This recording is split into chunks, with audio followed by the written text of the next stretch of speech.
ni indambi. Ni gute watangiye umwuga wo gukina film? Byaje gute? Byaje se n'indwara, ariko abantu bari kubazanubura bazana aho kugira ngo bazi ibintu bizima biryoshye bishobora ngo byaje bite, byaje nkakorera. Sasa Kanyumba mbona gafite ameno na wana bafite ameno. Ameno yawe igiye he? Wowe ugiye kureba neza bakogoshe wagira ngo uhetse ikibuno ku mutwe, wo ni umutwe hela. Ameno naya uzabona ku cyameno. Manisha byose mana nkunda ni wowe ugena byose.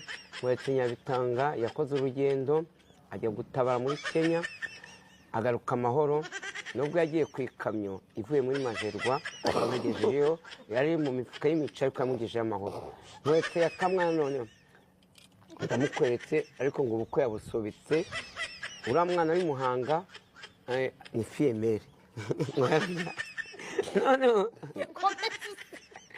Manisha byose Gase Pacifique afite imyaka 40 akira umusore ni 39 wa muntu senga neza.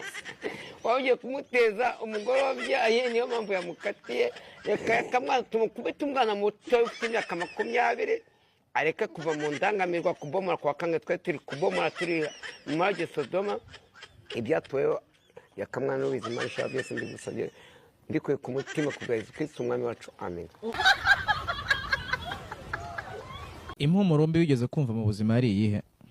Kwegera imbere gato. Nkindi kumva yawe mu kanwa ndabona bijya gusa bijya kumera kimwe.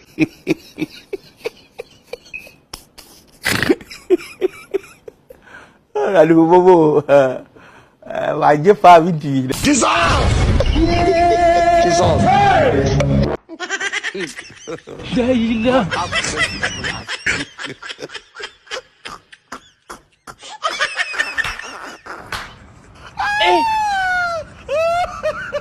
Aujourd'hui aussi c'est un autre. yewe Yesu ndi kugenda mubona mu byo ndi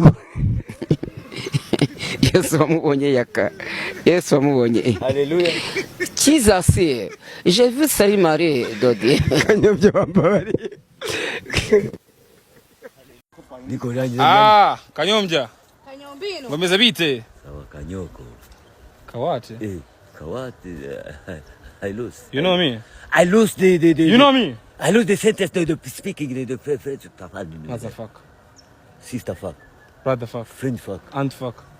Uncle fuck. Shangazi fuck. Nyogokuru fuck.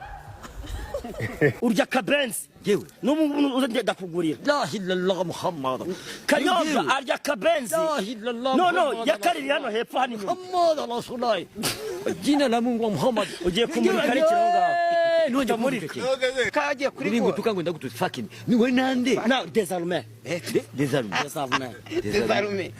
seni ururimi rwako ki ngo nimbane ngo ni nkwambura imbunda ufite imbunda se imbunda désormais désormais toi